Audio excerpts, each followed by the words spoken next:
Arkon Rhys plays. CSI Fatal Conspiracy. Hello, it's Arkon Rhys, and we're back again for another case. So, we've completed the first two, so now we're on to Tapped Out, episode 3.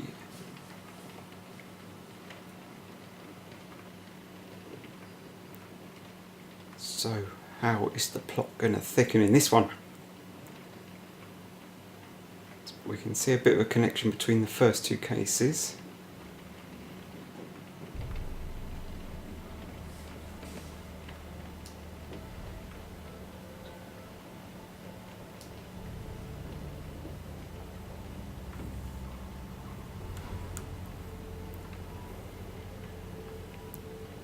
Oh dear.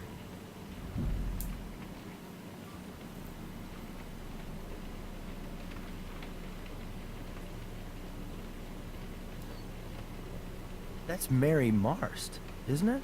The reputation preceded her, didn't it? Well, it isn't every day a spoiled heiress becomes the acting CEO of an international hotel conglomerate. That's true. The Marst Corporation. Mary was certainly Daddy's little girl.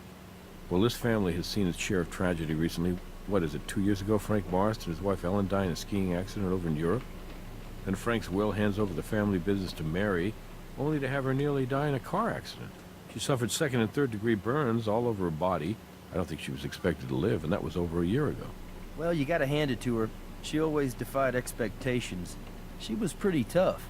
So tough, maybe someone just got tired of waiting. Not quite sure that sounds like his voice. Mary's hospice nurse and her stepsister He's Jane Barrett Nick. found her like this. I'll let you guys go to work. If you need anything, you know where to find me. Okay, partner. Ready when you are. Now, unfortunately it's quite rainy here, so I'm hoping the mic isn't picking up the rain from outside. So, let's see what we get. Now. Oh, I can see something. Shoe impressions? Left in mud. The mud's still moist. Fresh. Moist, eh?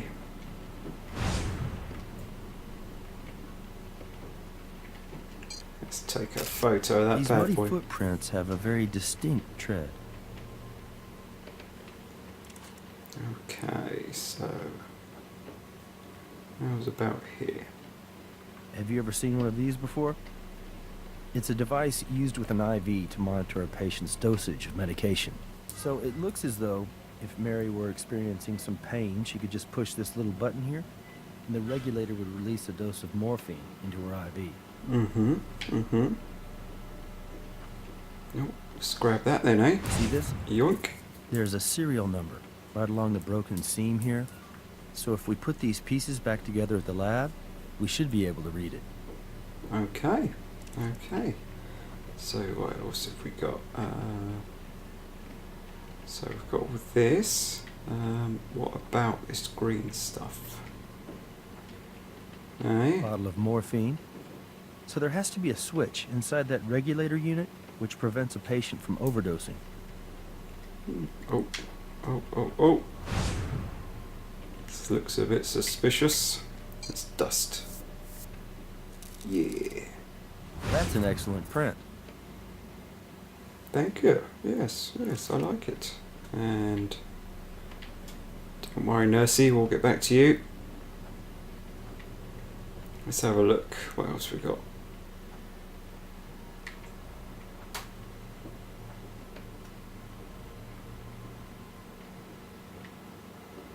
Right, I can't see anything there. So how's about out here? Oh, it says to go here, right? Oh, let's have a look. Ah. Look like anyone you know? Maybe not. This bust is of the late Frank Marst, Mary's father. Looks like it's made of solid bronze. Nice. Oh, what we got then? Aha. That's good. We'll be able to compare those marks back at the lab. Okay. Oh, hello.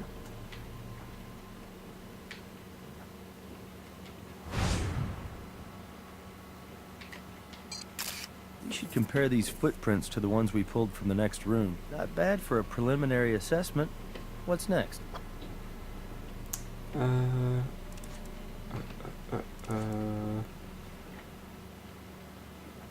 hello. Miss Barrett, we're with the Las Vegas Crime Lab. I know you're upset, but we'd like to ask you a few questions if you don't mind. Of course, officers. Confess. Whatever I can do to help. That's correct. Mary's nurse and I discovered the body this morning. 7:30 this morning? Maybe 7:45? I'm not exactly certain. Yes. She was lying almost exactly like this, but the nurse and my brother John did try resuscitating her, so the body may have been jostled a bit. I made sure none of us moved anything else, because I understand the importance of not disturbing a crime scene. Her morphine regulator was smashed. Mary couldn't do that. Poor thing could only move 2 fingers on her left hand. God bless her. I pray she's in a better place now. You'd think anyone living like this would want to die. Not Mary. She was a fighter, and she was a real inspiration to me. When I moved away from here, I thought I'd never come back. But after Mary's accident, I started flying in from LA every Sunday. I swear to you, as God is my witness, Mary wanted to live. Yes, I live in Los Angeles. I work for a public relations firm. But like I said, I fly out to visit Mary every Sunday. Yes, that's right. I'm sure you've heard of my stepfather, the self-proclaimed hotel tycoon. The bust is almost as imposing and impressive as the man himself. He and my mother died less than a year after it was commissioned. They were skiing in the Swiss Alps. I can tell you, everyone was shocked when the living will entrusted Mary to step in as the acting CEO of Marst Hotel and Entertainment. Well, needless to say, no one thought a party girl could take over the reins of a multinational travel and leisure conglomerate, including me. But I have to admit, we were all wrong. Tragically, the very same night she announced her retirement and appointed her successor, she crashed her car. Suspicious. Yes, it is. She was so badly burned, the doctors told us she wouldn't live through the night. I'll never forget the look on my brother's face when he heard the doctor say that. It's all impossibly difficult to describe to you. I mean, first our parents, and then Mary? It was almost too much to bear. The way she fought. She was stronger than anyone could have guessed. She wanted to live. Mary's nurse let me in, and it was just like my normal Sunday visit. I wanted to tell Mary about my promotion. And then, as soon as I saw her, I knew something was wrong. I could tell by the paleness of her skin. I think I screamed, and the nurse screamed, and that's when John ran in and we tried to revive her. This is the family's chalet. When we all decided to bring Mary back here to spend her final days in peace, my brother John decided to move in too, so he could be with her and help take care of her.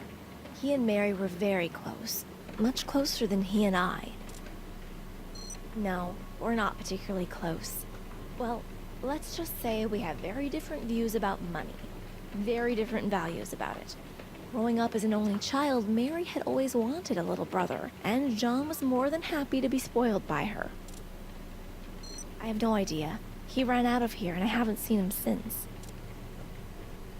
Thank you for your time, Miss Barrett. We'd like it if you could remain here in Las Vegas until we have a better idea of what happened to your stepsister, okay? All right, officers. Whatever you think is best. Okay. So, time for the nurse, I think, now. Excuse us, miss. We're with the Las Vegas Crime Lab. We'd like to ask you a few questions, if you don't mind. Starting with your name, please. I'm Pauline Liu. I'm Mary's hospice nurse, but I suppose you might have been able to guess that from the uniform. That is, or was, the unit which regulated Mary's morphine dosage. The mobility in the 2 fingers on her left hand allowed her to press the button on the regulator. By breaking the regulator, there'd be no control over how much morphine Mary was receiving. There'd be no way to monitor it. If Mary pushed the button too often, then a small safety latch inside the regulator would engage. The latch blocks any further signals into the mechanism dispensing the morphine. It's what prevents an overdose. Yes, and Miss Barrett, that's Mary's stepsister. She and I found Mary. like this. About 7:45, I think. Miss Barrett visits us every Sunday and she usually arrives by 10 o'clock, but today she was early. She rang the bell about 7:30. Miss Barrett and I were together when we came into the room and found Mary just like this. I was just devastated. No, it's just not physically possible. Mary was burned over 75% of her body, and we're talking about burns which were 2nd and 3rd degree. The scar tissue is so extensive, her mobility had been limited to 2 fingers on her left hand. I have a small room at the house. Family prefers I refer to it as the chalet. Anyway, when the family hired me, it was with the understanding that Mary required 24-hour care. It's hard for me to say this, but I do believe Mary wanted to die. It's a miracle she survived the car accident, but the quality of her life from that moment on was extremely poor. It's difficult to imagine just how much physical pain she was in on a daily basis. We did as much as we could to ease that pain, but I know she's in a much better place now. Could she talk at all? No, the damage to her vocal cords was too severe. And she couldn't move enough to sign either. Miss Harsh, Barrett man. once purchased a Very harsh. computer for Mary so she could literally talk through it. But even though you could operate the voice software with the touch of a button, Mary showed no interest in it. Are you familiar with the Nightingale Pledge? It's an oath nurses take, like the Hippocratic Oath. Part of it goes, I will abstain from whatever is deleterious and mischievous and will not take or knowingly administer any harmful drug. So in answer to your question, no, I did not assist Mary in ending her life. Okay. I can't remember Mary ever having a call button, actually. I used to just check in on her 4 or 5 times a night. But I stopped doing that a few Strange. months ago when the doctor was able to adjust the regulator to administer a dosage which allowed her to sleep peacefully through the night. I should have never have stopped checking in on her. Maybe I could have saved her. Maybe you could have. No, Mr. Barrett, I mean John, Mary's brother, well, stepbrother, actually. I'm sorry, it's a little confusing. He lives in the chalet. He told me he moved in right after they decided to check Mary out of the hospital. She hadn't been expected to live very long, and they thought it would be nice for her to live out the rest of her days looking out over the waters of Lake Merritt. He spent a lot of time with her every day, talking to her, reading to her. They were very close. When we couldn't revive Mary, Mr. Barrett got very upset and left the house. I don't know. I took care of Mary, but I was not particularly close to the family. I tried to be as inconspicuous in their lives as possible. Yes, of course. Okay, so... let's see about the lab, shall we? I'll call Robbins, tell him to send somebody down here to pick up the body. And I'll make sure the officers hold the scene for us, just in case we need to come back here.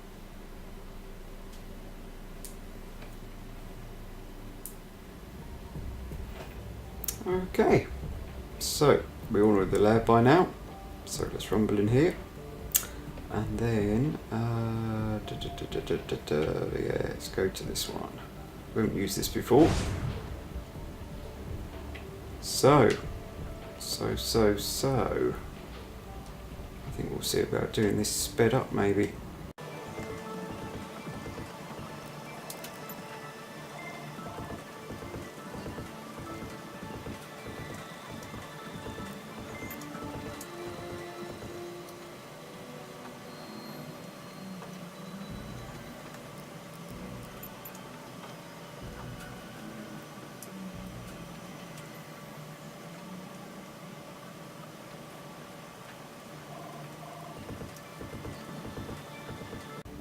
All right, now we should be able to read the serial number.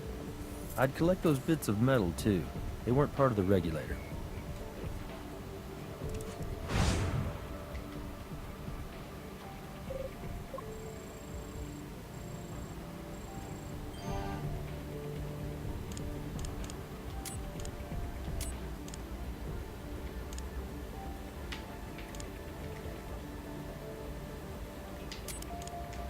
Same tread, same size. So whoever passed by the bronze bust of Frank Marst also Okay. approached Mary Marst in her bed. Well, we thought that it would be the same, so nothing new there. So.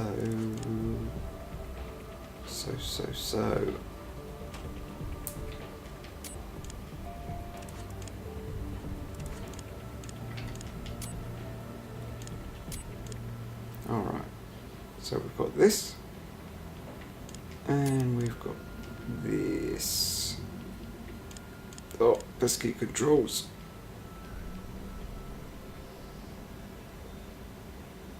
It's a match. That bronze trace we found in the broken regulator pieces came from that bronze bust of Frank Marst. The evidence suggests someone took the bust from the front room and used it to break open the regulator. Then they removed the morphine control inside. Then the murderer pushed the button on the regulator to give Mary an overdose of morphine. If Mary was awake, she would have been forced to lie there and see it all happen. Helpless. Indeed, unfortunately.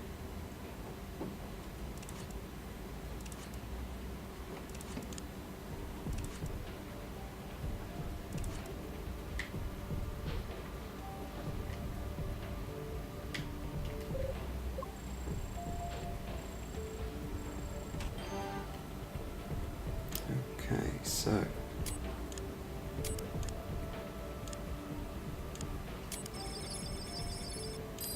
what have we got here then? Let's have a look, see.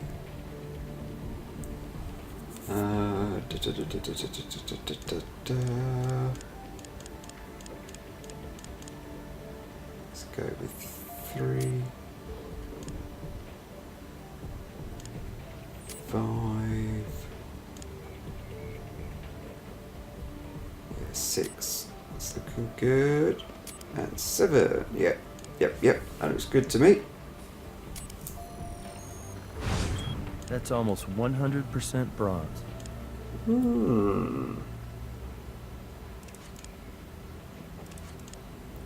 Right. So. Let's try here now.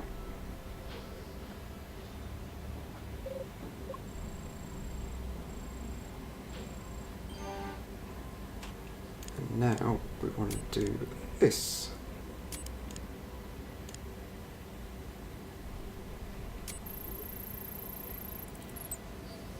That's the record of Mary Marst's morphine usage.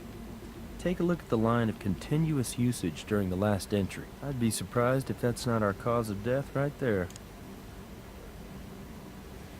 Okay, so then we want to do a fingerprints, I believe, and we want this one.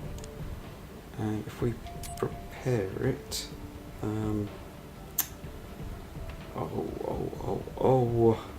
let's just have a look at this.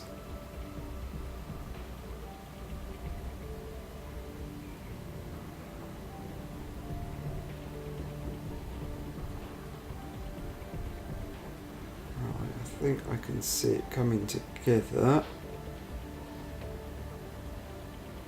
Okay, so if we do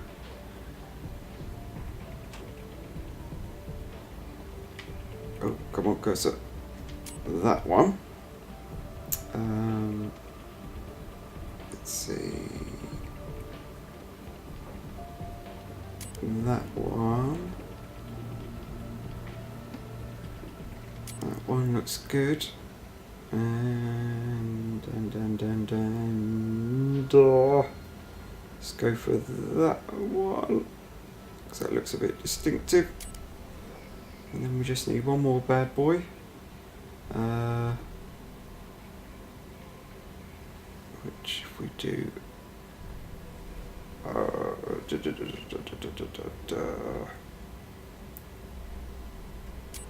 that one. Let's see how we go then.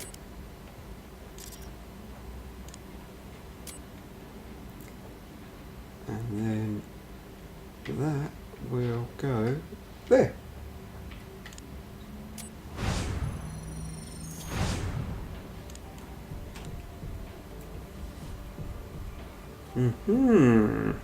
So, the print on the bottle matches Jane Barrett. It says here she was arrested 6 months ago as part of a Death with Dignity demonstration in Carson City.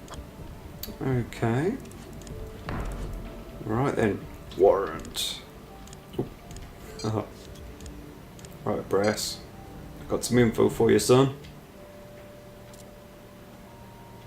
Based on what evidence? Based on the fingerprints, Prints on the boy. bottle of morphine belong to Ms. Barrett? Well, until Doc Robbins gives us the results of the autopsy, we can't even think about a warrant. But maybe Ms. Barrett will come in here voluntarily to answer some more questions. No harm in asking her, right? Indeed, indeed. Thank you for coming in voluntarily, Miss Barrett. Of course, officers. I'm happy to help with your investigation. So, what should we ask her first? Let's go with this one. To be honest with you, I'm uncomfortable with her appearance. She's trashy. She wears that nurse's uniform more like a stripper than a caregiver. However, John seems to think she does a good job, and Mary approved of her. Okay. No, of course not. Mary had already passed by the time I got here. Boom. Oh, I'm sorry. I thought you meant today. I did change her morphine when it ran out during my visit last week. Euthanasia? Well, it's one of those... In theory, it sounds like something which could be a good thing, but in practice, what scares me is the opportunity for abuse. Kids offing their grandparents in order to inherit the money to buy a new cell phone? No, I'm opposed to it.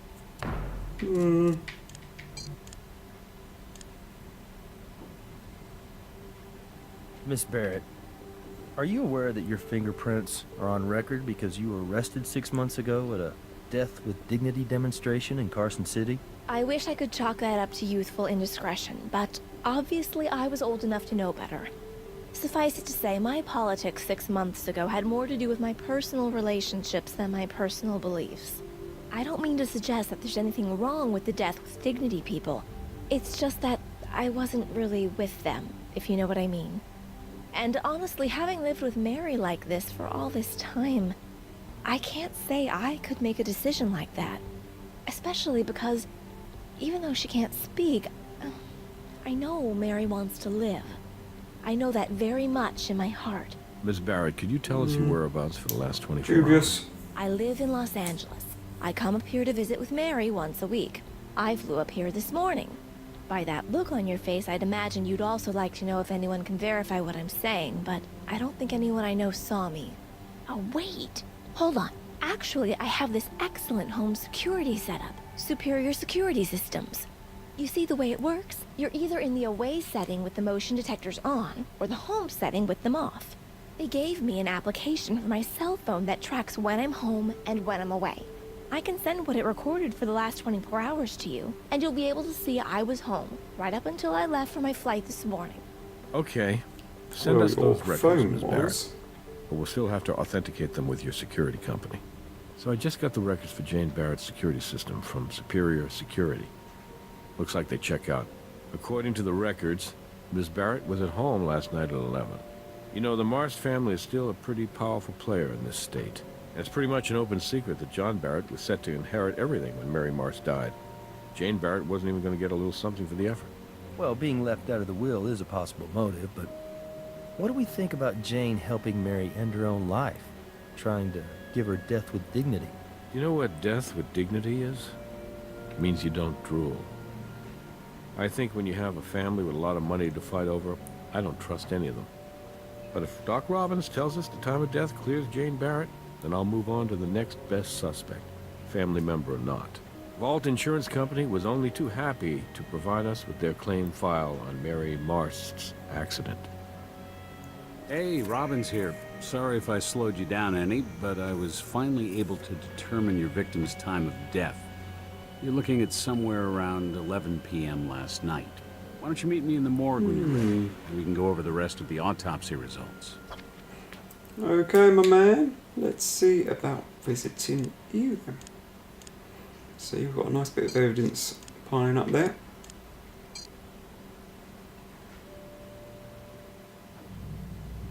Thanks for waiting.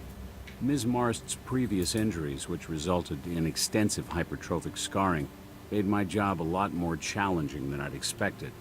I'm sorry if I've slowed you down any. Curse you, old man.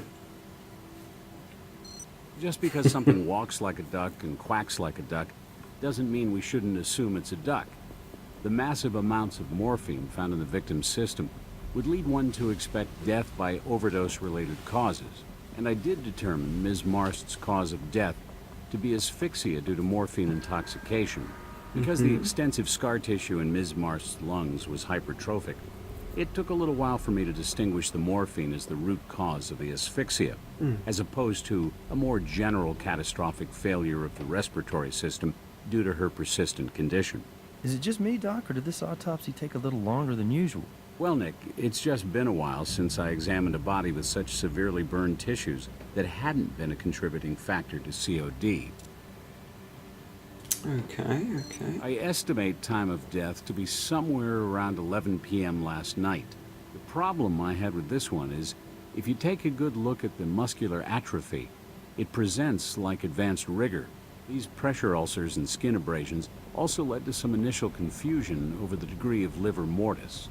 And finally, once I got Ms. Marst's medical records and saw she'd stopped eating solid food about 3 months ago, I knew I couldn't use any partially digested food to help set her time of death. Man, you weren't kidding when you said this one was challenging. Yeah, but that's what keeps the spark alive in this job. It's a good question, and I have no answer for you. Now, in a situation like this, where such a high dose of morphine is involved, I look for signs of cadaveric spasm.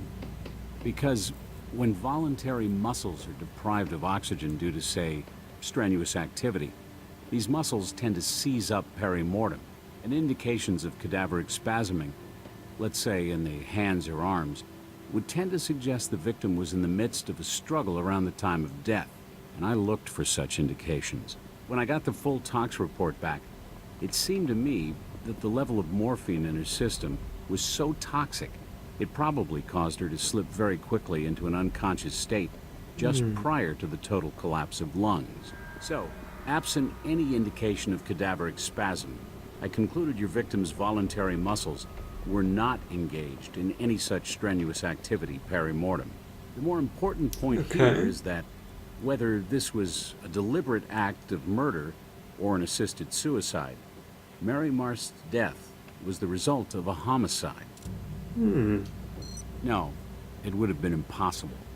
Her medical records indicate Ms. Marst sustained multiple near-fatal injuries in a car crash. Apparently, she actually inhaled burning fuel, That's harsh. which obviously severely and permanently damaged her vocal cords. Sure, I collected them for you, as usual. Good man. Okay. Anything I can do, feel free to take a closer look at the body yourself. Oh, almost forgot. There's a shard of some kind embedded in the back of her left hand. I left it for you to collect. Okay. Scar tissue here is extensive, as well as hypertrophic.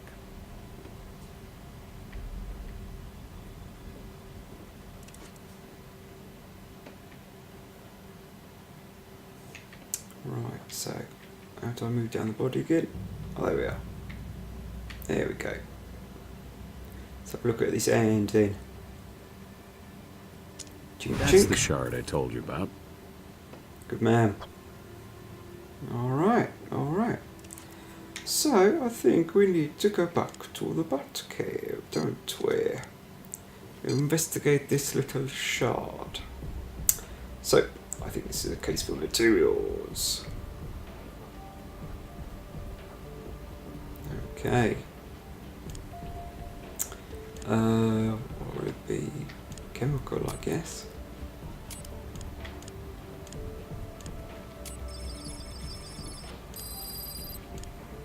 Okay, so let's have a look. We've got one.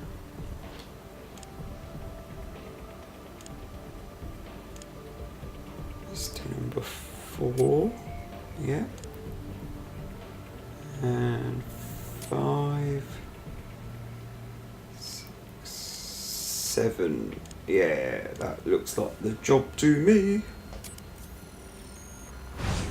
Looks like an acetone and some hydrogen cyanide combined into fibers of an ethyl methacrylate monomer and Produces bonded with that. a similar but complex polymer of transparent thermoplastic. It's a tiny piece of a cosmetic fingernail. I wonder, when was the last time Nurse Lou had her nails done? Interesting. Ah. Warrant. I want my warrant. My mistake. I need to go back in here. And here. Oh. That can wait a moment. Okay, so this pretty much backs up what Jane Barrett told us. She was home in Los Angeles last night. Pretty solid alibi. You may have something there. Jane comes to visit every Sunday, and every Sunday Mary's morphine usage becomes erratic. The records from Jane's security system indicate there was one Sunday when she stayed home. Now, don't you think it's odd she didn't happen to mention that one Sunday to us? It's also not reflected in Mary's pattern of morphine usage. It doesn't contradict Jane's alibi, but it's definitely worth keeping in mind. You've added a piece of evidence to the document analyzer. To find any hidden information that might be there, you'll need to adjust each of the 3 sliders. Select and drag the first slider until the hidden information partially appears. Repeat this for each slider until the hidden information is fully revealed. You will receive confirmation when you've found what there is to find. Okay, well, I'll do that in a short while. Let me see what we have first for emails. Well, I know that, man. Come on. Right, let's go see the B-man.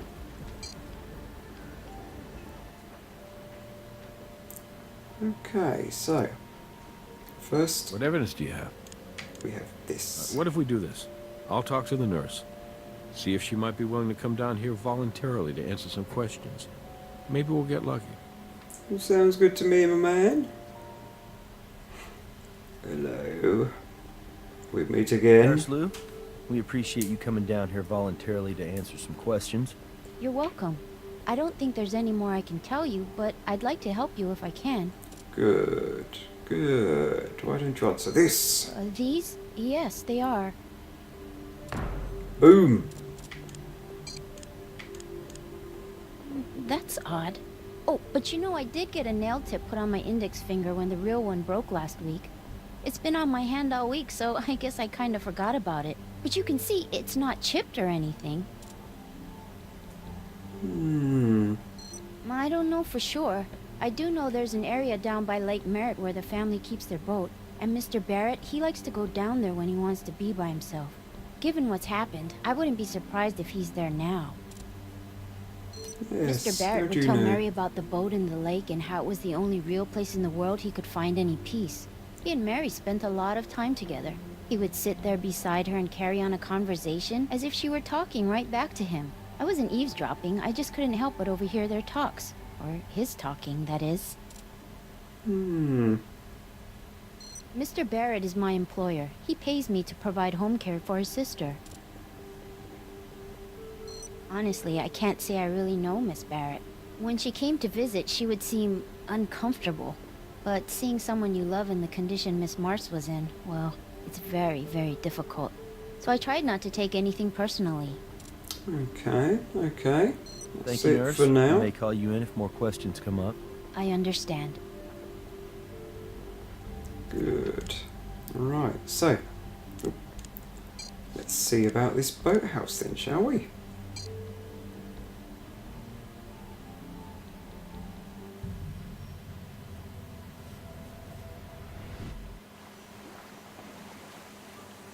That must be our man. Right where Mary's nurse said he'd be. Petulant little SOB.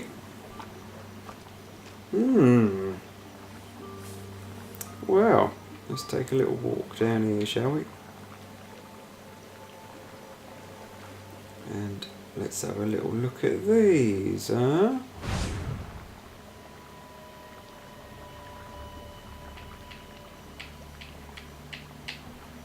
What?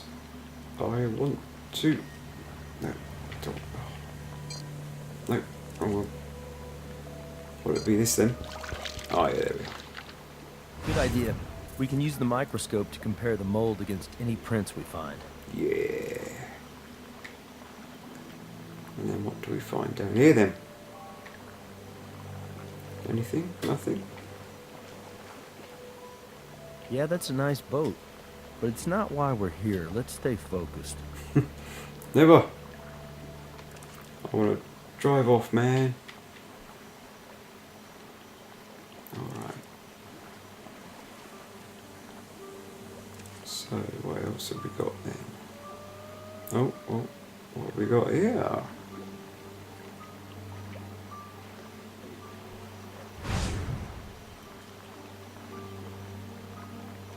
Can we dib-dab it?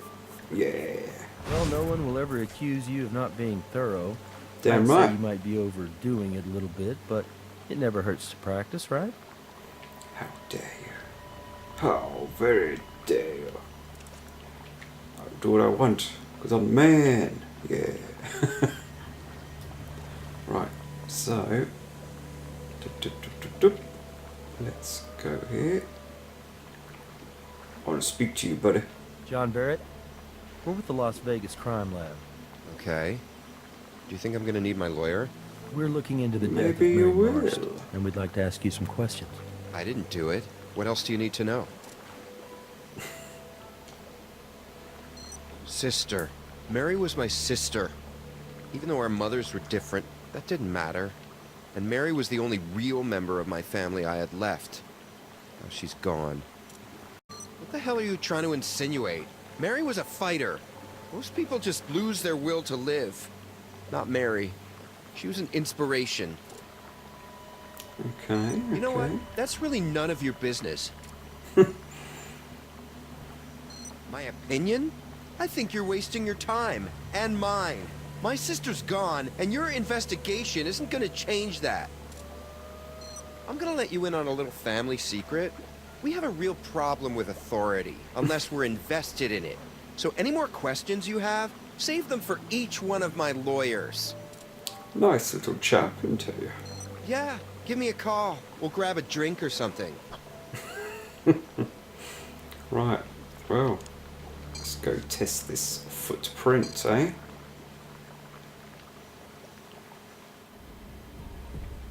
So, that'll be materials. Which one would it be? Yeah, maybe this one.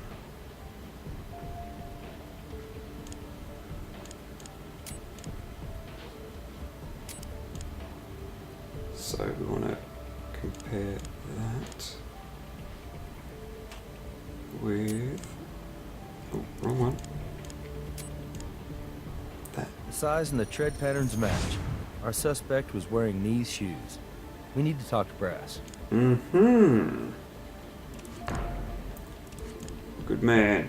You got the warrant. Yeah. Alright, Brass. I got some info for your son.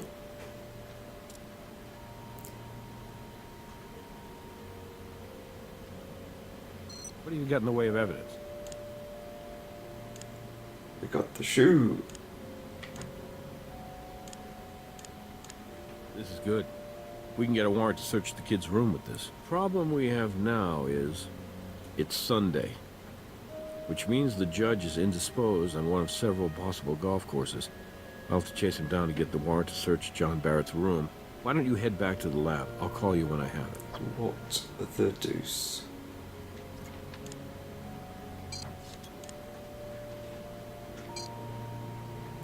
You recognize him? This is a statue of St. Ambrose, patron saint of beekeepers. The statue belongs to Beatrice Salazar. At least it belonged to her back in 1982. That dried blood there belonged to her husband, Miami drug lord Humberto Salazar. The theory goes Humberto Salazar fell in love with a beautiful teenage prostitute he plucked off the streets of Mexico City. She got the house, the car, and the drug empire. He got St. Ambrose to the head. At the time, nobody could find any physical evidence to tie Salazar to her husband's murder, but obviously, we've come a long way since 1982. And that's where you guys come in. Salazar's grandstanding when she showed up the other day was just for show. Her DNA has been on file for a while. What are these white, pasty flecks? Adhesive from an evidence locker sticker.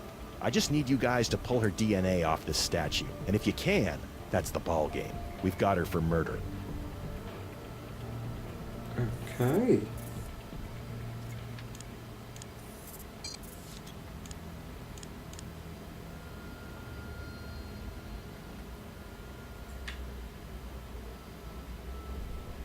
Oh, I'm doing wrong one on it.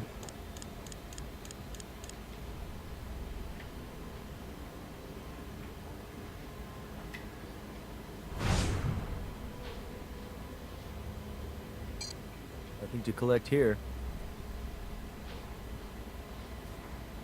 Nothing to collect here.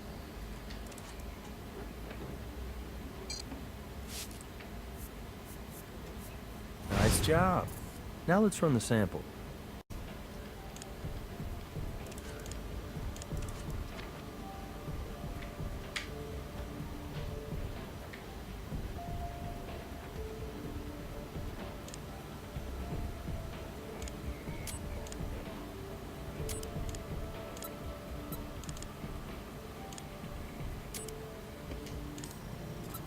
The results of your search are in the column on the right. Select one to continue. Oh, I think I did the wrong one. Yeah, that's what I wanted. Okay, God. So that one will go there. Yeah, and then right. So this one will go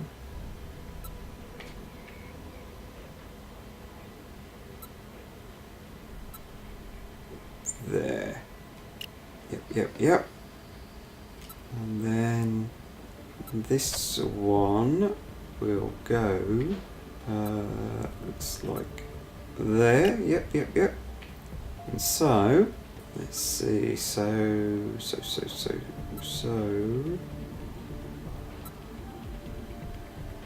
This one will go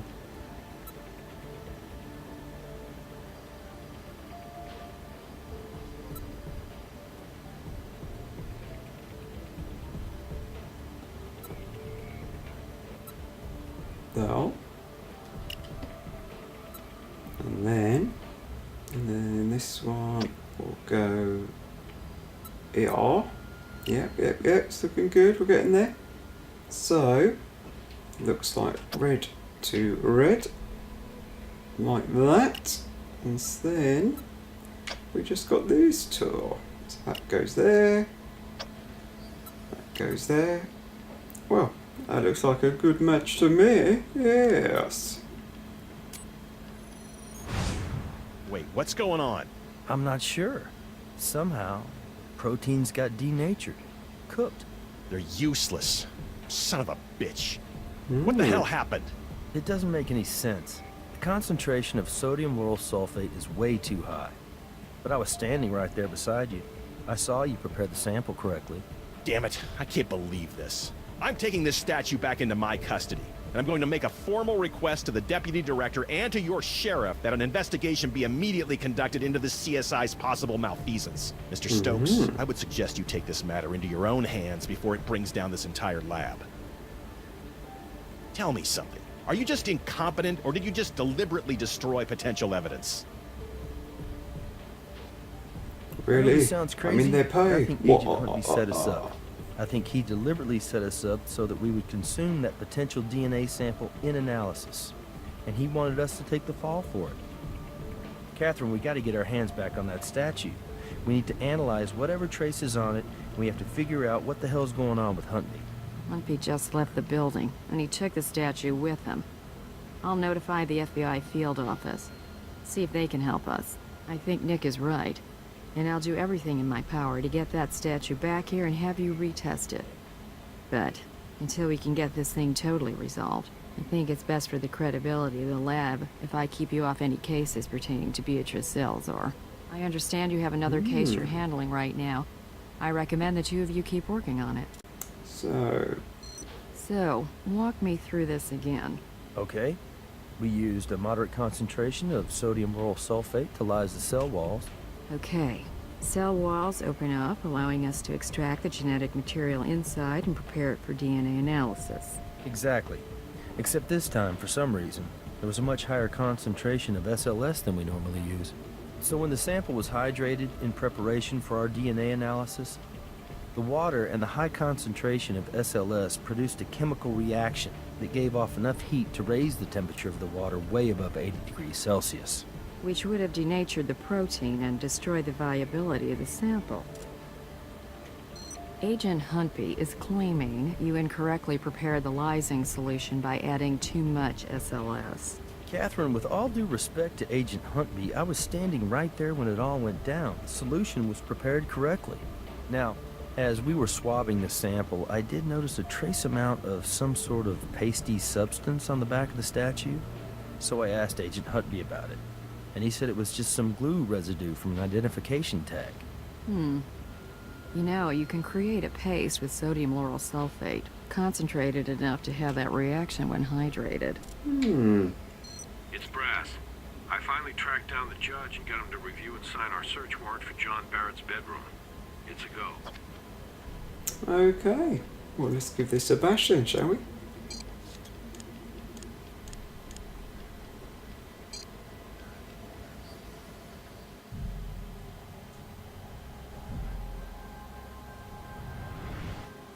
Brass had a hell of a time getting this search warrant. Let's not waste it. Stay sharp. Right, so where to start? Huh? This guy may be rich, but lucky for us, he obviously doesn't pay for a daily maid service. Bin is always a good place to start. You see? Look what we have here. Cosmetic fingernail. Which looks as though it's fallen off, and taken a bit of the real nail with it. Nice.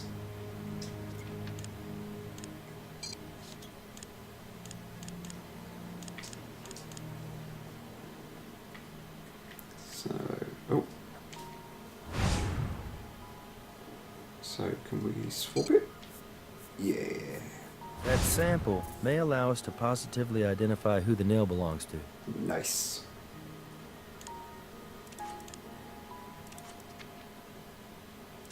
Okay, so... Oh, what we got here, look? Panties!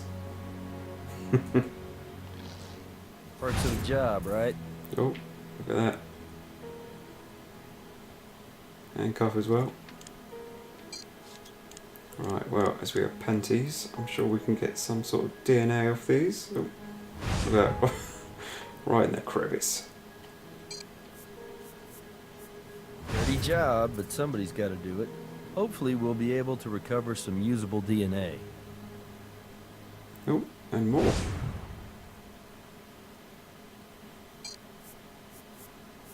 If we're lucky, we'll find out if she had a partner.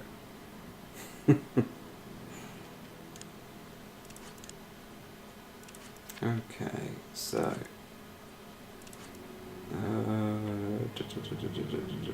Let's have a look in here. The man likes his shoes. Well, shoes is a good place to start. Oh, there we are, look. Yoink. One on the shoes looks like it hasn't dried. It's fresh. Anything else? No? I think that'll miserably do for that, to be honest. To the lab! Okay, so we want to go to materials lab, and then we want to go... Turn with me. There we are. We want to go to the putar. And let's try DNA, because if we compare that...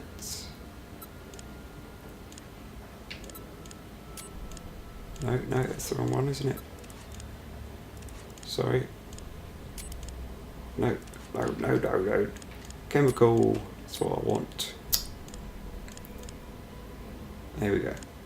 That. Oh! Pox. toxic controls. Right. There we are. That's what I was trying to get to. It's a tiny piece of a cosmetic fingernail.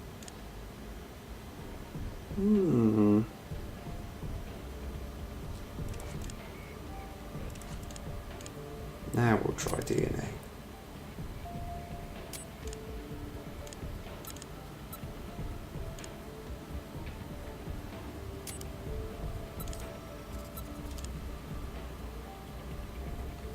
Nasty stuff.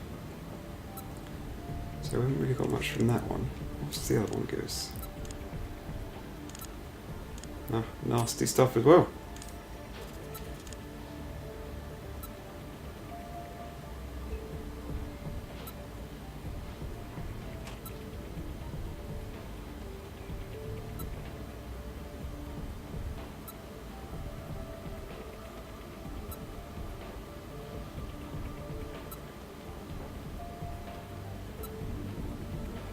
Alright, so let's roll with this.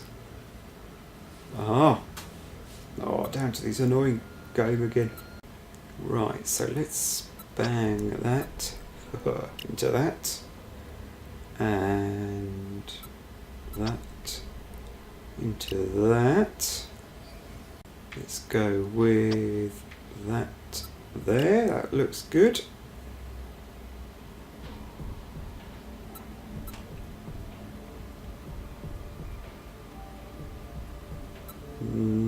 This one could go there. Yep, that looks good. And then we'll go with that one there.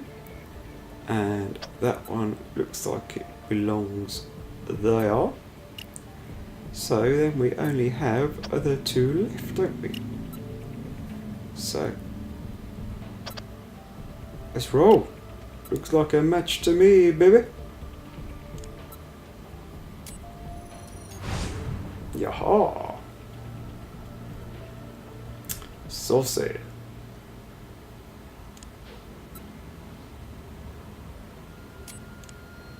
And then we have this one. So with this one, when we do a search, always go for number 4. That's what I try and do. See? Right, so let's see what we can do with this bad boy. Okay, so let's do this one going here, and that one going here, and then we'll roll with that one going here, and I think that this one will go here. Okay, so let's go with that one. Yeah, that one will go there, and this one will go up there, I believe. Right, and then we've got this one to go here, this one to go here, so that would have to be this one here. Yep.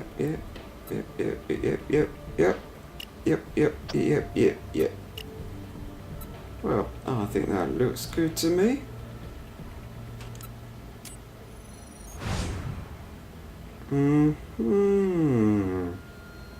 Interesting little Well, strumpet. hello. It's always the naughty nurse, right? Not only does Pauline Lou have a work card because she's been a dancer at various gentlemen's clubs around town, but she also has an arrest for solicitation on her record. Looks like John and Nurse Lou didn't want us to know about their little relationship. Do you want to tell Brass, or should I? Nice. Got us a warrant. Aha. Nicely done. Now, next. We have mail. What's the mail?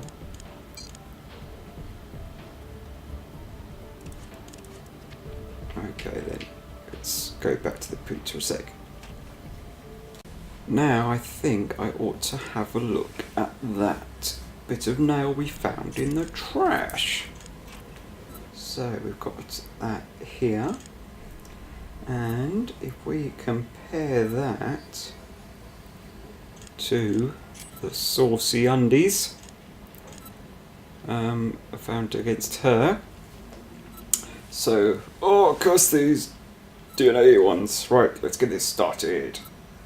So, to get this ball rolling, let's do this one, and let's put it over here. And I think that this looks like it should go here. So, methinks, yeah, that looks like it would go there. That looks about right. And then this one, I think if we roll down to there, that looks good. So, this one looks like it can only go here. And then we've got this one down here, which methinks, yeah, it goes there. So, let's do the teeny tinies. That to there. And that to there. See, we're getting there. So that only leaves us with doing this to here, this to here, this can go here, and then we can confirm our match like so. Aha! Just as I thought, yes. Okay, so, not only is Nurse Lou a stripper with a rap sheet, she lied to us about the fake fingernail. Why has she been lying to us so? Disgraceful. Let's go here. And let's try this bit of nail, shall we? Against the other nail. So, this annoying cursor. So that piece of cosmetic fingernail that we found in the skin of Mary's hand belongs to her nurse. She lied to us. I wish I could say I was surprised. I know. Dirty little strumpet, isn't she? Yes. So. What was I going to do? Yeah, I think it's time to see the B-Man. Because we haven't got a tick there. Might have to go back there.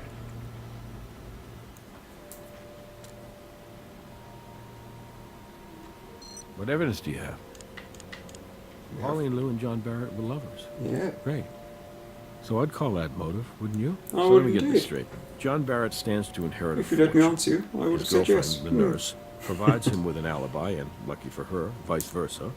And on top of that, her intimate knowledge of the regulator unit gives the kid a great big opportunity for murder. Looks like John Barrett doesn't seem too interested in providing an alibi for anyone, including Pauline Lou. Okay, let's not tip our hand here. If we try and talk to John Barrett first, his lawyers might circle him and the nurse. But if we call the nurse in here first, then maybe she'll be willing to make a deal and give up her boyfriend. I'm very confused by this situation. I've tried to be very cooperative. Have I done something wrong? Yes, you have. Well, like I told you before, I chipped a nail and replaced it with this one I have on. And I've had it on all week. Why are you asking? Boom. Because of your nail. Pauline, we found your DNA on a cosmetic fingernail. That's right. You know what? When I first broke my nail, I put on a different replacement. But I didn't apply it right, so then I put this one on. In fact, I didn't even put this one on. The woman who does my nails did. But I don't see why any of this matters, because that was all like a week ago. Why are you asking me that? I'm a registered nurse, and Mr. Barrett hired me to provide hospice quality care to his sister. Boom. Panties. Pauline, I'm gonna ask you again. What is your relationship to John Barrett? I think you know why I'm asking. Because according to the semen and vaginal contributions we found on this underwear, you and Mr. Barrett were very intimate. At least on one occasion. It's true. I love John. We've been together for some time now. I met John not long after his parents passed away. I probably fell in love first. I think he was more interested in being distracted. You see, before I was a nurse, I was a dancer. A stripper, actually. Dirty. It's not something I'm proud of, but it's not exactly something I'm ashamed of either. It paid my way through nursing school. I'd always dreamed of being a nurse. And it brought me to John. But I never quite had enough confidence, or I don't know. Maybe I just didn't have enough experience to pass my certification tests. John was the only one who ever believed in me. He's the most sensitive, caring man I've ever known. Pauline, you've been telling us this whole time that you're a registered nurse. Yeah, well, for all practical purposes, I am. It's just that I don't actually have this certification yet, and I didn't want to get John into trouble for having hired me. Look, I swear to God, that's the only reason I tried to hide our relationship from you. Look, all my life, all I've ever wanted to do is be a nurse and help people. I couldn't bear the thought of being barred from the profession for good because of this. As Mary's nurse, you definitely had what we like to refer to as opportunity. You following me? Okay, now since you and John had a little thing going on, and he stood to inherit the family fortune if and when Mary died, well, that gives both of you motive. What really complicates things is that you've told us two different stories. I tell you what, Miss Lou. We're all reasonable people. We know you and John are in this thing together. That's why we're prepared to offer you a deal. Testify against Mr. Barrett, and we'll make sure that you do the bare minimum of jail time. What do you say? No, please, I'm innocent. You've got to talk to John. He'll tell you. We were together all night. I swear to you. You lied to us, Pauline. Now it's kind of hard just to take you at your word. And since John's not talking, we're really going to need your help to find something to back up your story. If John knows what's going to happen to me, he'll talk to you. I know he will. He's a very complicated man. Before her accident, Mary gave John a gift. It's a goofy little thing. This little finger puppet. It was like this private joke between the two of them. But then when Mary got hurt, that stupid puppet began to mean the world to John. He would hold it at her bedside and try to make her laugh with it. But last week, the puppet got lost somehow. I'd been cleaning up and I must have misplaced it, but John went ballistic. I mean, you'd have thought I'd run over his dog. Anyway, day before yesterday, I found the damn puppet. I was thrilled. I went down to the lake, down by where they keep the boat, and I was gonna surprise John with it, but before I could say anything, he started screaming at me. And that's when I threw that stupid puppet away. For good. Well, not exactly for good. I tried throwing the damn thing in the lake, but instead I ended up tossing it into the family's boat. Okay, this is the crazy part, and the whole reason I'm telling you this. I think if John gets that puppet back, then he might be able to open up to you guys. He's missing Mary so much. He just needs to have a piece of her back, and then he'll open up and tell you everything you need to know. I'm sure of it. Interesting. That's all for now. Thank you. So, we are off to the boat.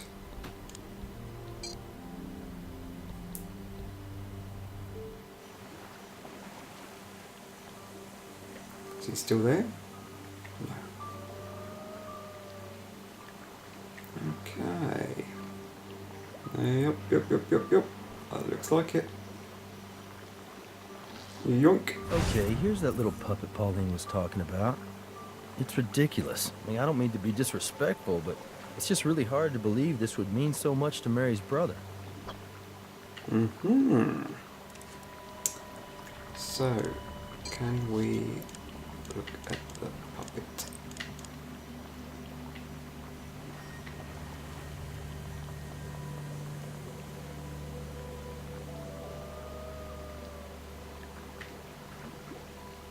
Doesn't appear to be anything on the puppet, so I'd say no.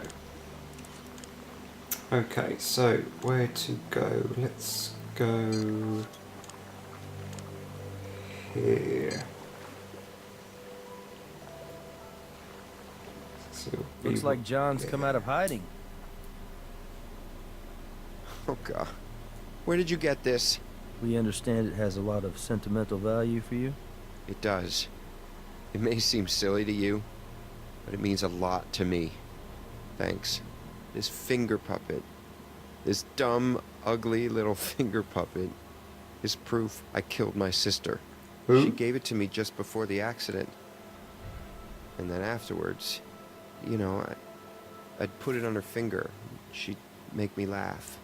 It disappeared a week ago, right after I made Mary promise me she'd keep living. For me.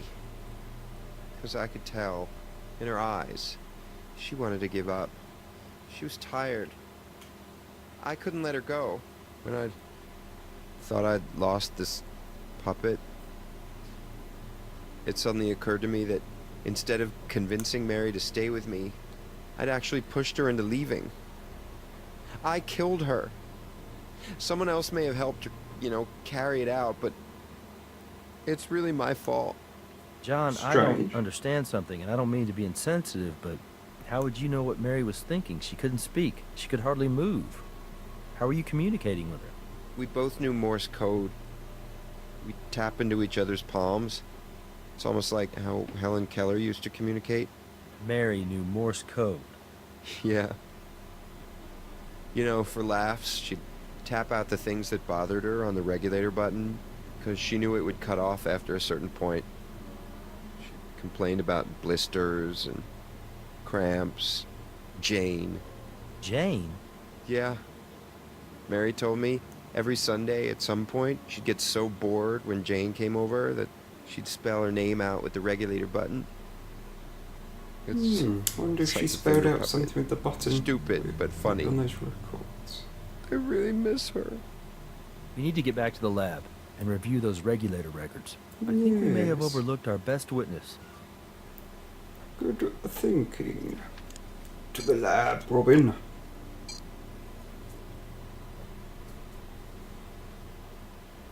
Now it was data, wasn't it? Yeah.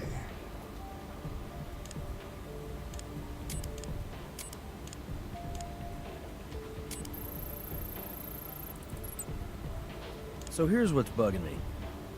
Every time Jane comes to visit, Mary all of a sudden has this wildly unpredictable pattern of morphine dosing. And I just couldn't put my finger on what was gnawing at me. What could Mary possibly be thinking? And then it hit me. If you were to take Mary's erratic pattern and filter it through the computer as a Morse code pattern, did you see Mary's final message right before she died? J-A-Y-N. You know, Morse code has been in use for over 160 years. It only ceased to be an international standard for maritime communication in 1999. And for some reason, I remember when the French Navy ceased using Morse code in 97. The final message transmitted was, "Calling all. This is our last cry for our eternal silence." Let's go talk to Brass.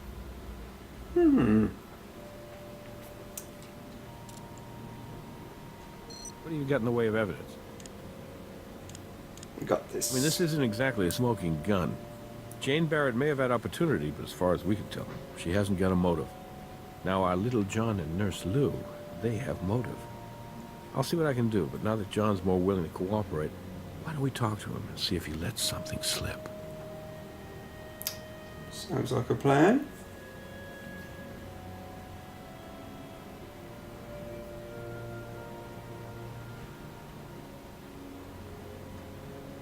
Okay, so let's go back to the bedside.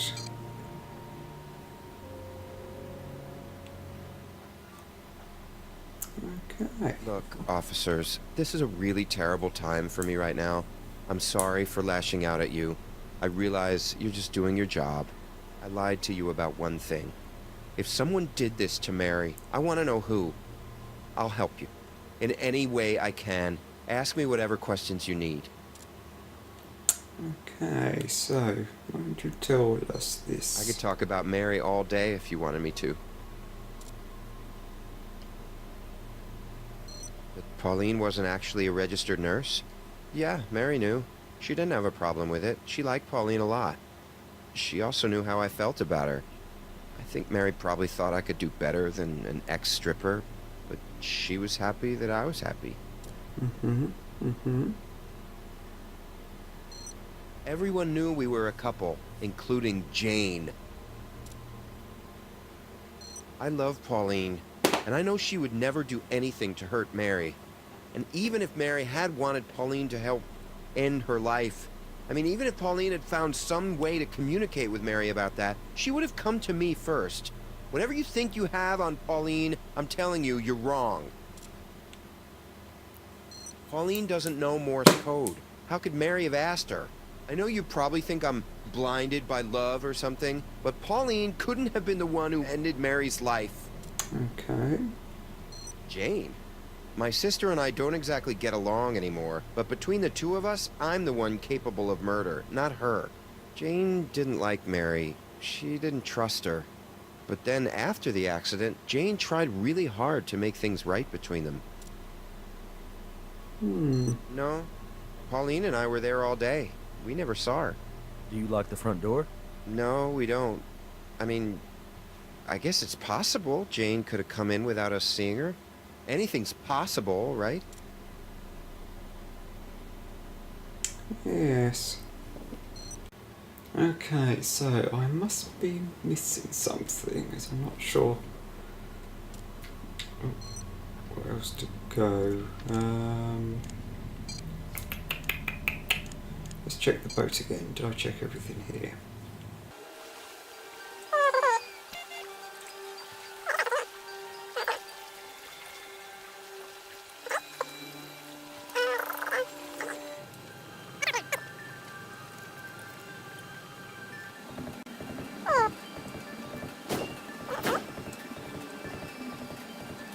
No, did I do this?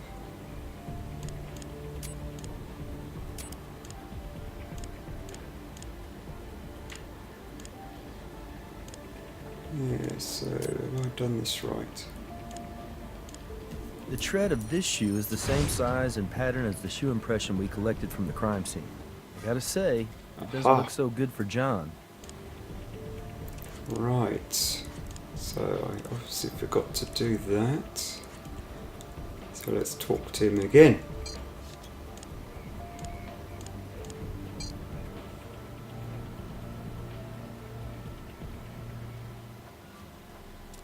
Yeah. Pauline and I were home all night. We got back around 10, and then we basically crashed in our room till morning. It's not really much of an alibi, right? Nobody saw us, nobody called us, but it's the truth. I understand you have to ask me that question, but it still hurts. And the answer is still, no, I did not kill Mary. You see, John, the problem is, absent you having an alibi we can confirm, the evidence we have right now suggests that you had both opportunity and motive in your sister's death. What evidence? Well, for one thing, we found a shoe impression beside your sister's bed. It was left in fresh mud. We were able to match that impression to the shoes we found in your bedroom, the ones which still had caked mud on them. Wait a minute. Think about it. If I was really gonna kill Mary, why the hell would I track mud all over the house and leave my shoe print where you guys can find it and match it right back to me? You ever hear the expression consciousness of guilt? It means deep down, you might have subconsciously felt guilty for doing what you did. I didn't do what you think I did. The thing is, I have another pair of shoes just like those. I keep them on the boat. Somebody else could have used them. Somebody who wanted to make it look like I did it. Now, the weird thing is, I keep those shoes in a locked cabinet. But here's the key. Go check it out. Thank you.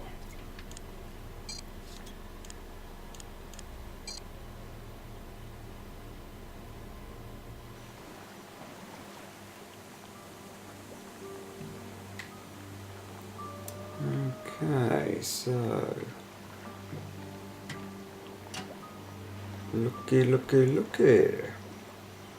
Yoink. Same size and brand of shoe, with mud on them, right where John told us they'd be. Okay, now the trick is to distinguish one pair of muddy shoes from the other. So, that means we want to... Oh, no, we don't want to go to locations. We want to look at the shoes.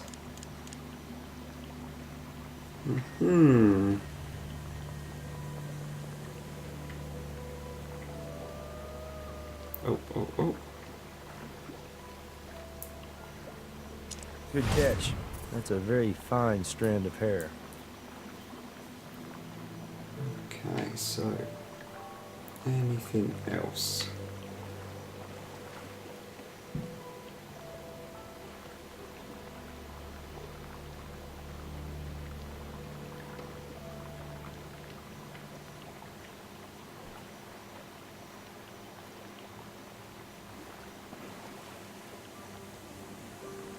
No, I think that's it.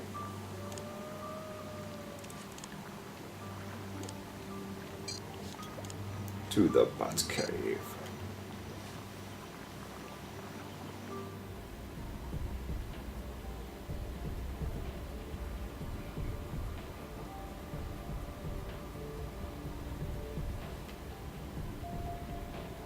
And then to the computers.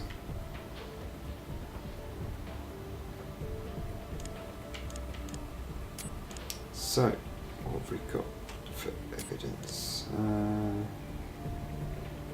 going to do that with the new shoes. The shoe impressions we collected at the crime scene match the treads of the shoes we recovered from the boat. These are the shoes the killer wore. Okay, so let's go to the other computer.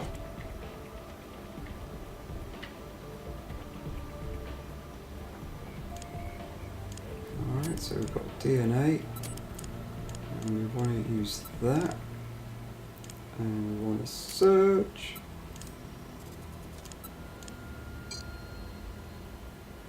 Okay, so let's give this another one a go. Okay, so that looks good there, and then let's do that one because that will look good right next to it. Look at that. Yep. And then we've got, what have we got? We've got this one, which would look good here. Yep. And so this one would go here. Yep. Now, so we've got this one to go here. We've got this here. And we've got this one here. So that doesn't leave much left, does it?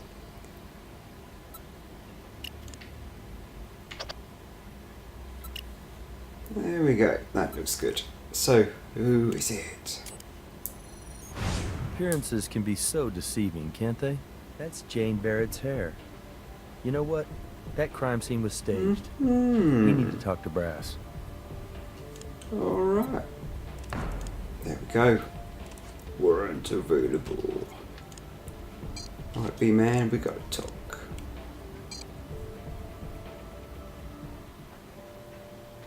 I got evidence! Yeah! Based on what evidence? I got... not that one, this one! The DNA evidence puts Jane Barrett right at the crime scene. I'll get your warrant. Sweet. Alright, lady. Let's talk. I don't understand. Why am I being brought in like this? I told you before I was at home in Los Angeles. Miss Barrett, Boom. we found your DNA at a location which ties you to Mary's murder. That's not possible. I gave you my home security system records. I wasn't even in Las Vegas. I was home. This has to be some kind of mistake. Didn't you check with the security company? That's exactly what we did, Miss Barrett. You, and everyone we talked to, mentioned how you would always pay Mary a visit every Sunday. But when we reviewed your home security records, we noticed one Sunday when your system listed you as home all day. I have an explanation. That is, May we see your phone, Miss Barrett? I'm gonna get a search warrant for your home in Los Angeles, Miss Barrett. I'm gonna have LAPD turn over the place and tell me exactly what they find. May I save you the trouble, Captain? You won't find anything there. You have no case. Just because I wasn't home doesn't mean I murdered my stepsister. That's actually quite a remarkable leap of imagination. And I would guess those don't usually play very well in front of a jury. I just heard back from the LAPD. They searched Jane Barrett's Lost Hills residence from top to bottom. Found nothing. Look, maybe What? Jane didn't want to risk traveling around with incriminating evidence on her, so she stashed it around here somewhere. All I'm saying is, it's worth looking into. Curses. Okay, so let's try back at the lab then, shall we? Now.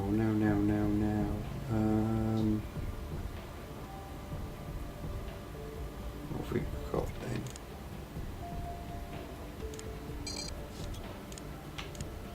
Got her phone.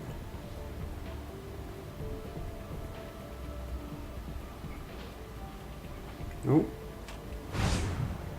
Hello, what's this? Should we give it a little tweaky deaky? This smudge wasn't on her phone earlier. It's not sticky, it's viscous, like oil.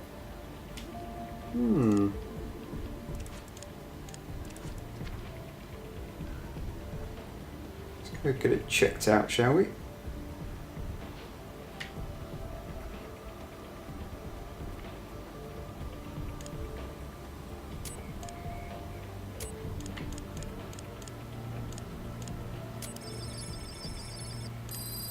Okay, so what have we got?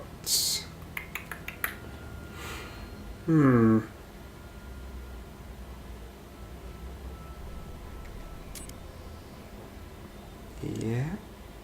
Let's put 1.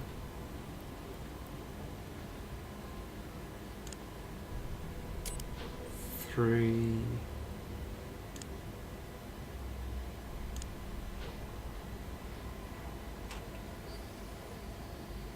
6. Yeah. And 7. Yep, that looks good to me.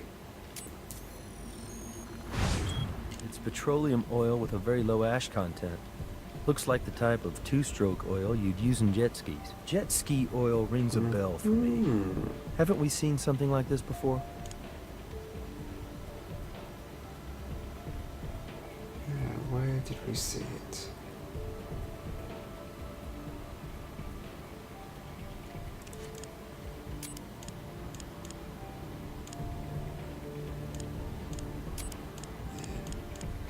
Let's do that.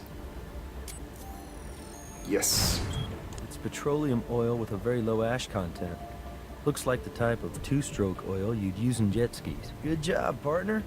You proved that pool of motor oil is absolutely a pool of motor oil.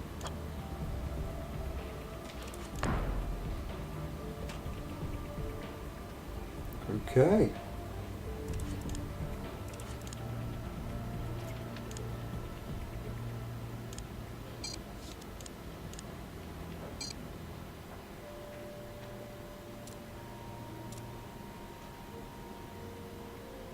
It's a bit strange. Ah, yes. The ultrasound device. It's impressive. But it's also expensive. Let's just be sure we really need it before we start wasting valuable resources. Well, why not? This evidence places Jane Barrett in proximity to that pool of motor oil. Okay. I'll get you that ultrasound device. Let's see if we can find out why she was there. Alright.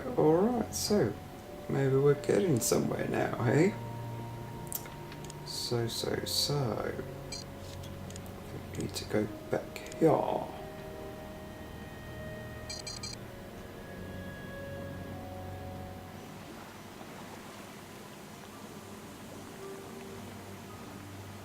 So, can we have a little look-see? Oh.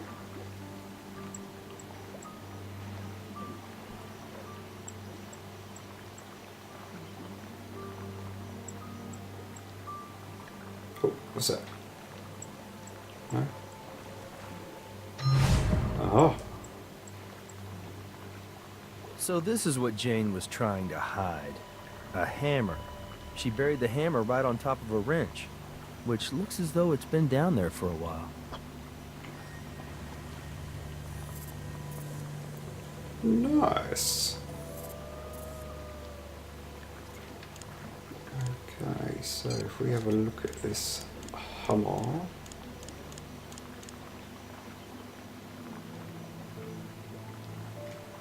Yeah. I think we got to dust it.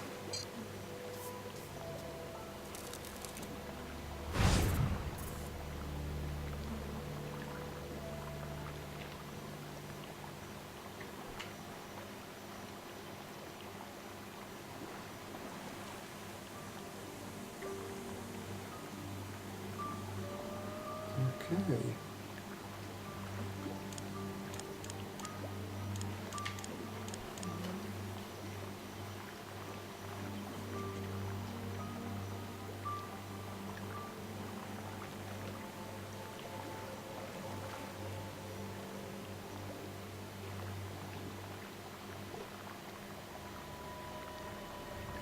Right, so the wrench doesn't seem to give us anything. Fair dues. Fair dues. Oops, oops, oops. Let's go to the lab then.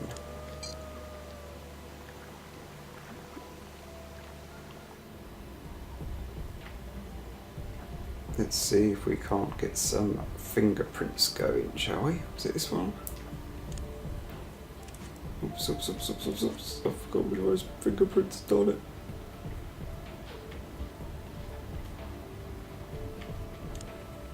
Hike.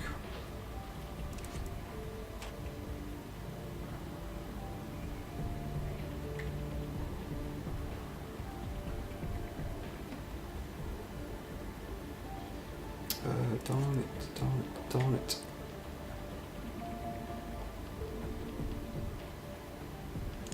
Here we go.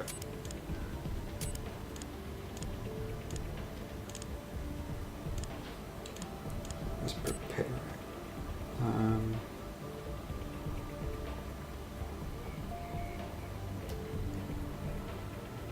Okay, so let's go for that bit there.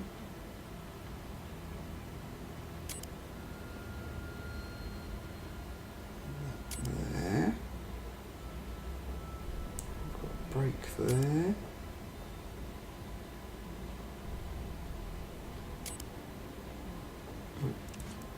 Oh, darn it, I went wrong, didn't it?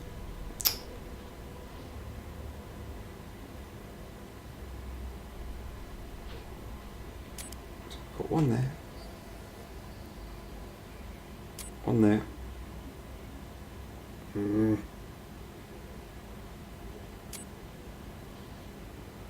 No, that is not what I want. Darn it.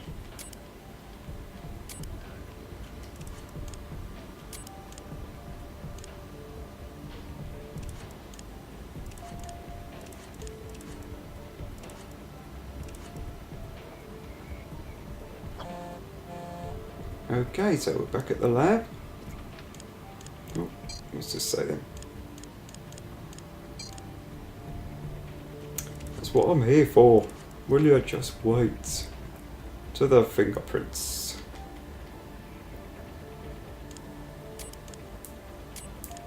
Okay.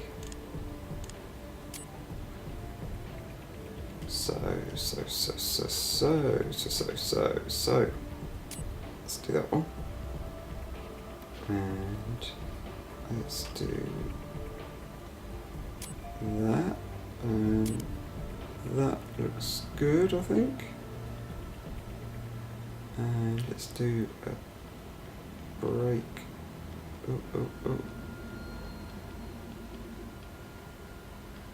Come on. Oh, curse you. And then let's do one here. Okay, so let's see how we roll them.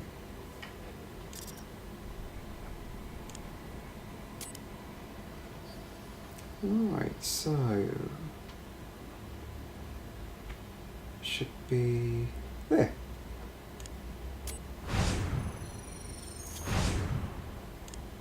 Aha! Jane Barrett's fingerprint is on the hammer used to smash the regulator. I'd really like to hear what Jane Barrett has to say. Yes.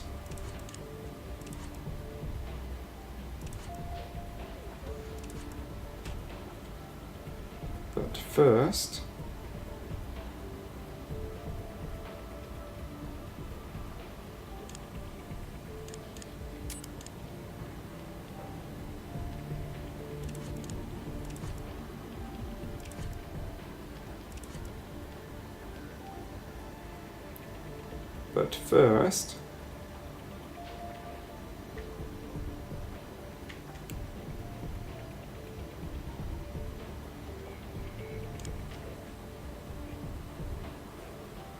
let's try. So we've got those metal pieces.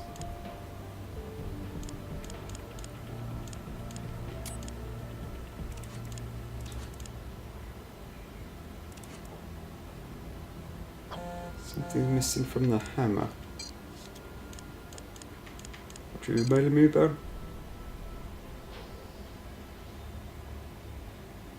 Well, I want to make sure I've got the evidence. So what is it I'm missing with this hammer? Aha. Looky, looky. It's like some kind of softer metal got embedded in the pitting on the hammerhead.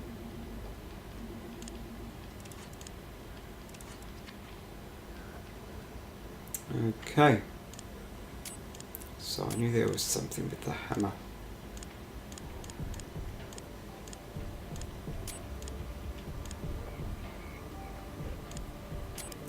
It's the same to me. These particles are bronze, and they're a perfect match to the bronze that the bust is made out of. The bronze particles didn't come off by smashing the regulator. Someone deliberately shaved them off and planted them. So our killer wanted us to make the connection to the bust, and wanted to make sure we found those muddy footprints right by it.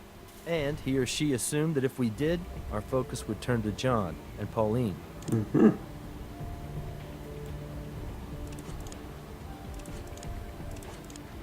Okay. So now I think we have a bit more evidence. We can take this to the B-man.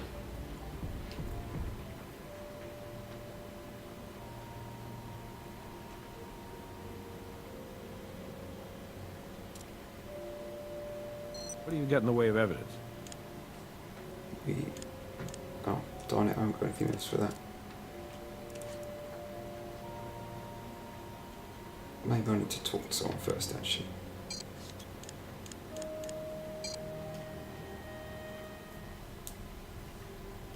You didn't find anything, did you? I tried to save you the trouble. So is that it, officers? You'll never really know, That is will not you? it. Here's your fingerprint. We found it on the hammer you buried by the lake. The same hammer you used to knock off a piece of that bust. The one you planted with the broken regulator. I'm just curious, Jane. Why the bust of Mary's father? Did you resent the Marst family that much? I hated them. Hated them for stealing my family from me. You know, when my parents died in that oh-so-tragic skiing accident, it made me start believing that there was the possibility of justice in this world. Like God had answered my prayers and punished them for abandoning me. But then Mary took over the company. She was just a stupid little party girl, and there was nothing I could do about it. But as soon as Mary resigned, that very night, I was ready. God really does help those who help themselves. Mary survived her accident, which upset me. Why was God punishing me? But I planned to try again, and that's when I bought that application for my phone so I would be able to create an alibi. But you know, I realized I could just watch Mary die, bit by bit. It was then that I completely understood God's plan for me. I wasn't being punished. I was being... Dang, lady, you twisted. And then one day, I found John standing over Mary, crying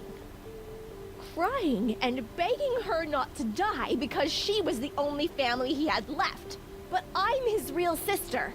That very day, I snuck into John's room to find something that would lead you to him and his naughty nurse. I took a chip of her fingernail from the trash in his room. Then yesterday, I used my phone to make it look like I was home. Then I drove to Vegas. It only takes about 4 hours. In the right car, that is. I went down to the family boat, put on my gloves, got John's muddy shoes, and drove to the chalet. I waited for my brother and his whore to go to his room, and then I snuck in. I put on the shoes and took the bronze bust from the front room. As soon as she saw me, Mary started panicking, pushing her regulator button over and over and over. Do you need some help with that, Mary? I cracked open Mary's regulator with the bust, then used the hammer to chip off a bit of it. That part was for you guys to find. Then, and this was the best part, I put the broken regulator in Mary's hands and I forced her to push the button. I looked into her terrified eyes to watch the morphine melt her soul away. And then, she almost wrecked it. She looked at me, and she smiled at me. She was trying to trick me, make me think she was glad to die. Like this was what she'd wanted all along, as if God was freeing her, not me. After she was dead, I planted that tiny bit of the fake fingernail on her hand. I replaced the bust, returned the shoes to the boat, and buried the hammer. Then I drove home. I got back just in time to catch my flight. You might be right, Jane. Mary may have been happy to finally be released of her burden. Or maybe she was smiling because she'd been able to spell out most of your name on her regulator right before she passed. I think she was smiling because she knew you weren't going to get away with murder. Well, we'll never know for sure, now will we? I do know one thing for sure, Miss Barrett. You may have been neglected by your family, but we're going to be paying a lot of attention to you now. Probably for the next 25 years to life. Wow. There we go. Very good work, you two. A confession is always a nice bonus in a case like this one. Technically, Dang two right. confessions. One for last night's murder, and another for last year's attempted murder. You keeping score, Nikki? I just think my partner here deserves full credit for chalking up 2 scores. And I think it should go a long way towards breaking up that cloud hanging over the team because of Huntby. You let me worry about Huntby. I'm telling you, Catherine, he's dirty. Good night, Nikki. Yes, interesting one. Oh, look at that cunning. Oh, skill and thoroughness, a bit weak, but it's all good, baby. The case is passed. So look out for the next exciting episode. Peace. To you. Let's have a look. What else we got?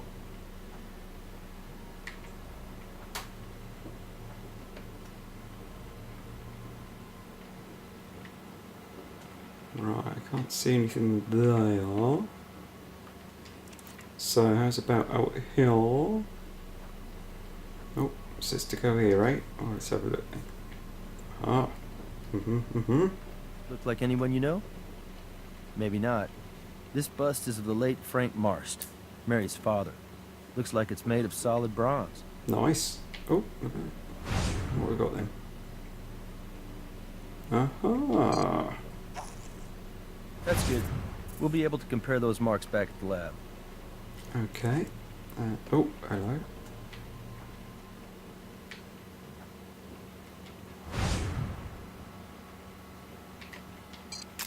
We should compare these footprints to the ones we pulled from the next room. Not bad for a preliminary assessment. What's next?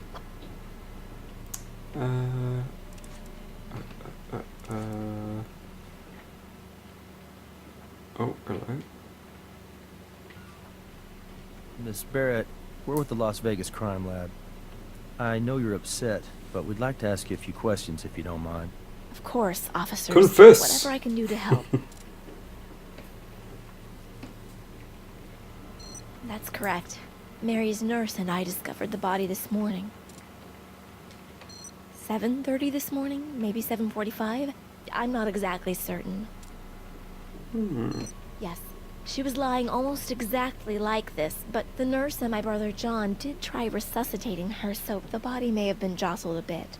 I made sure none of us moved anything else because I understand the importance of not disturbing a crime scene.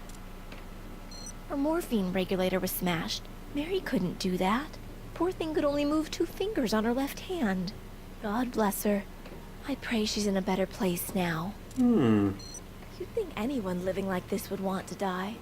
Not Mary. She was a fighter, and she was a real inspiration to me.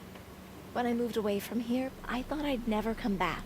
But after Mary's accident, I started flying in from LA every Sunday. I swear to you, as God is my witness, Mary wanted to live. Yes, I live in Los Angeles. I work for a public relations firm. But like I said, I fly out to visit Mary every Sunday. Yes, that's right. I'm sure you've heard of my stepfather, the self-proclaimed hotel tycoon. The bust is almost as imposing and impressive as the man himself. He and my mother died less than a year after it was commissioned. They were skiing in the Swiss Alps. I can tell you, everyone was shocked when the living will entrusted Mary to step in as the acting CEO of Marst Hotel and Entertainment. Well, needless to say, no one thought a party girl could take over the reins of a multinational travel and leisure conglomerate, including me. But I have to admit, we were all wrong. Tragically, the very same night she announced her retirement and appointed her successor, she crashed her car. Suspicious. Yes, it is. She was so badly burned, the doctors told us she wouldn't live through the night. I'll never forget the look on my brother's face when he heard the doctor say that. It's all impossibly difficult to describe to you. I mean, first our parents, and then Mary? It was almost too much to bear. The way she fought. She was stronger than anyone could have guessed. She wanted to live. Mary's nurse let me in, and it was just like my normal Sunday visit. I wanted to tell Mary about my... Arkon Rhys plays. CSI Fatal Conspiracy. Hello, it's Arkon Rhys, and we're back again for another case. So, we've completed the first 2, so now we're on to Tapped Out, episode 3.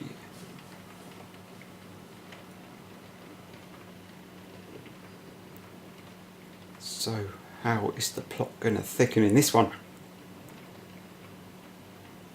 We can see a bit of a connection between the first 2 cases.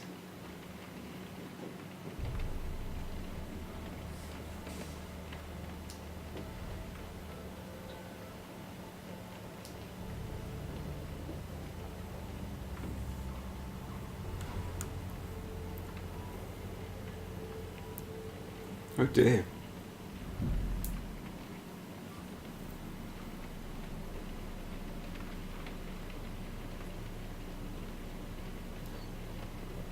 That's Mary Marst, isn't it? The reputation preceded her, didn't it? Well, it isn't every day a spoiled heiress becomes the acting CEO of an international hotel conglomerate. That's true. The Marst Corporation. Mary was certainly Daddy's little girl. Well, this family has seen its share of tragedy recently. What is it, 2 years ago Frank Marst and his wife Ellen died in a skiing accident over in Europe? Then Frank's will hands over the family business to Mary, only to have her nearly die in a car accident. She suffered 2nd and 3rd degree burns all over her body. I don't think she was expected to live, and that was over a year ago. Well, you gotta hand it to her. She always defied expectations. She was pretty tough. So tough, maybe someone just got tired of waiting. I'm not quite sure that sounds like his voice. Mary's hospice nurse and her stepsister Jane Isn't Barrett Nick? found her like this. I'll let you guys go to work. If you need... promotion. And then, as soon as I saw her, I knew something was wrong. I could tell by the paleness of her skin. I think I screamed. And the nurse screamed, and that's when John ran in and we tried to revive her. This is the family's chalet. When we all decided to bring Mary back here to spend her final days in peace, my brother John decided to move in too, so he could be with her and help take care of her. He and Mary were very close. Much closer than he and I. No, we're not particularly close. Well, let's just say we have very different views about money. Very different values about it. Growing up as an only child, Mary had always wanted a little brother, and John was more than happy to be spoiled by her. I have no idea. He ran out of here, and I haven't seen him since. Thank you for your time, Miss Barrett. We'd like it if you could remain here in Las Vegas until we have a better idea of what happened to your stepsister, okay? All right, officers. Whatever you think is best. Okay, okay. So, time for the nurse, I think, now. Excuse us, miss. We're with the Las Vegas Crime Lab. We'd like to ask you a few questions, if you don't mind. Starting with your name, please. I'm Pauline Liu. I'm Mary's hospice nurse, but I suppose you might have been able to guess that from the uniform. That is, or was, the unit which regulated Mary's morphine dosage. The mobility in the two fingers on her left hand allowed her to press the button on the regulator. By breaking the regulator, there'd be no control over how much morphine Mary was receiving. There'd be no way to monitor it. If Mary pushed the button too often, then a small safety latch inside the regulator would engage. The latch blocks any further signals into the mechanism dispensing the morphine. It's what... Anything, you know where to find me. Okay, partner. Ready when you are. Now, unfortunately, it's quite rainy here, so I'm hoping the mic isn't picking up the rain from outside. So, let's see what we get. Now. Oh, I can see something. Shoe impressions? Left in mud. The mud's still moist. Fresh. Moist, eh?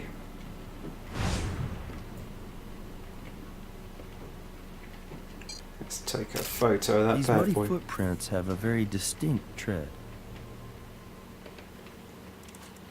Okay, so how's about here? Have you ever seen one of these before? It's a device used with an IV to monitor a patient's dosage of medication. So it looks as though if Mary were experiencing some pain, she could just push this little button here, and the regulator would release a dose of morphine into her IV. Oh, let's grab that then, eh? See this? Yoink. There's a serial number right along the broken seam here. So if we put these pieces back together at the lab, we should be able to read it. Okay. So what else have we got? So we've got with this. What about this green stuff? Eh? Bottle of morphine. So there has to be a switch inside that regulator unit which prevents a patient from overdosing. Oh. This looks a bit suspicious. It's dust. Yeah. That's an excellent print. Thank you. Yes, I like it. And don't worry, Nursey, we'll get back to